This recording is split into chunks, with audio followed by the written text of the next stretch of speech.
बातमी ठाण्यातून राजन साळवी यांच्या संदर्भात राजन साळवी कुटुंबियांच्या मागचा चौकशीचा ससेमिरा अजूनही कायम आहे। पुतण्या दुर्गेश साळवी याची ठाण्यामध्ये एसीबी कार्यालयात चौकशी झाली आहे।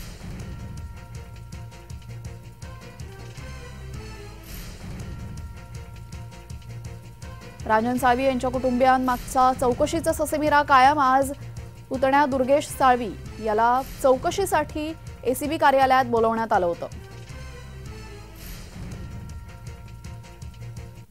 माझे मोठे बंधू, माझी वहिनी आणि माझा पुतण्या दुर्गेश यांनाही त्या चौकशीला बोलवलं जातंय। रत्नागिरीच्या कार्यालयामध्ये बोलवलं, अलिबागच्या कार्यालयात बोलवलं आणि आज ठाणा इथल्या त्यांच्या मुख्य ऑफिसमध्ये बोलवलेलं आहे।